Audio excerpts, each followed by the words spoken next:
God bless each and every one of you, and God bless the United States of America. Ted Cruz was booed, and Donald Trump cheered when he interrupted the speech by entering the arena.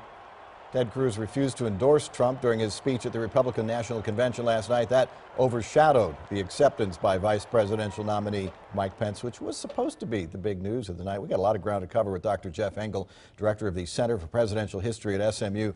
Ted Cruz, Lion Ted, not endorsing Donald Trump, not a surprise. Well, I think it was not a surprise, but it was still a big, big deal.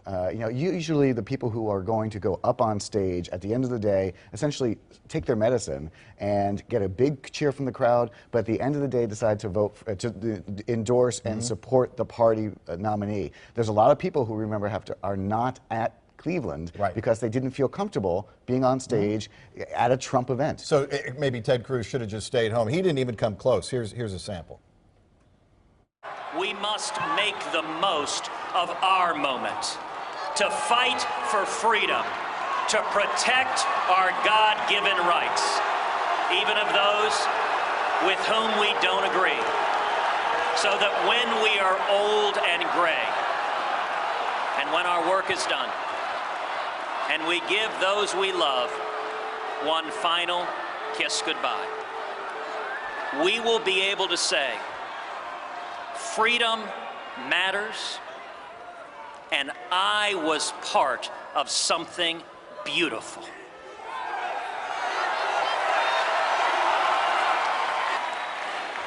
How do you smile when the boos outweigh the cheers? And once again, and you pointed this out, once again, they had an agenda. The big story of the night was supposed to be Mike Pence, the vice presidential nominee, totally overshadowed by this. Yeah, no, this is a really, really big deal, and it's especially a big deal for Ted Cruz, because what he's doing is essentially writing the first paragraph of his ultimate political biography. Right.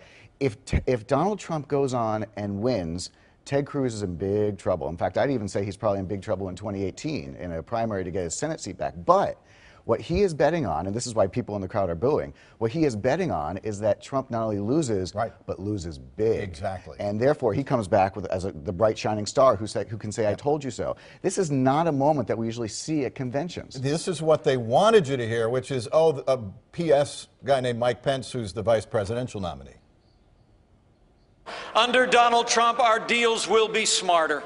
Our soldiers will have what they need, and our veterans will have what they earned. We will secure our borders, protect our nation. In all this, we will be more serious, and when we do, this nation will start winning again.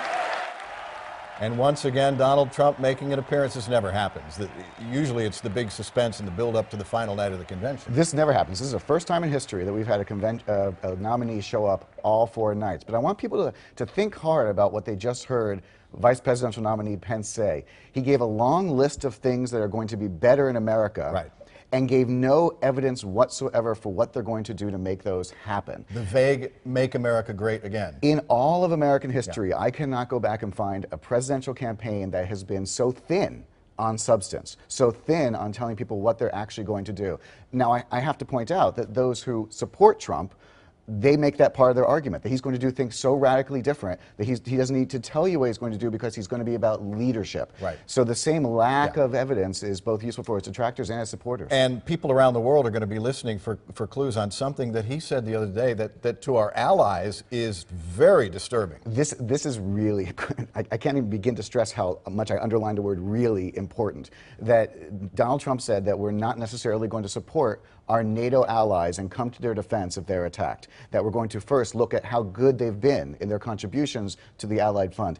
The whole point of having a mutual security treaty is that you promise to support the other guy, which helps you get your enemies to know that they cannot attack your friends. And we're talking, the ones who would be Russia, would be the country that we're talking about that threatens NATO allies. They're the closest. Yeah, Donald Trump has repeatedly endorsed, in a sense, Vladimir Putin as the kind of leader that he wants to be, a strong, authoritative leader. And Putin has clear designs on expanding Russia's sphere of influence. Well, the places he would expand them to are into our allies, in the Baltics in particular.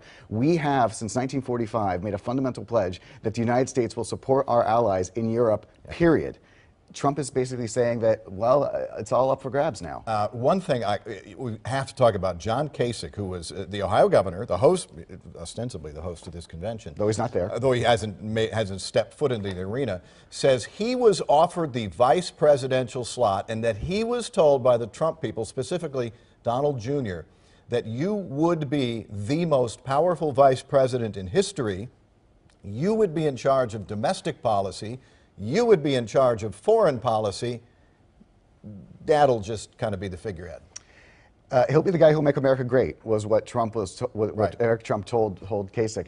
There's a little bit of precedent for this, in that there was a negotiation in 1980 between Ronald Reagan and Gerald Ford that maybe Ford should handle foreign policy and Reagan would handle domestic. And at the end of the day, they realized that doesn't work. The president is either in charge or he's not in charge. So this is really, if this is true, and there's a lot of details from Kasich to suggest it is, this is a suggestion that Trump is basically saying, I don't understand Washington, I understand leadership. I'm going to let someone else handle the policy, I'll handle being the figurehead. I will be seen waving at the top of the stairs at Air Force One. You take care of the details. Exactly, exactly. It's unprecedented. All right, well, it's going to be, we head into the fall. But tonight's the night for him to make the case, and maybe some details, which we haven't heard. And if I can offer a quick piece of advice to Donald Trump, he doesn't need my advice, but he should not mention Hillary Clinton. He needs to make a case for why he should be president, not why she should not be voted for. Which is all we've heard much of the week. It's all Hillary. Right.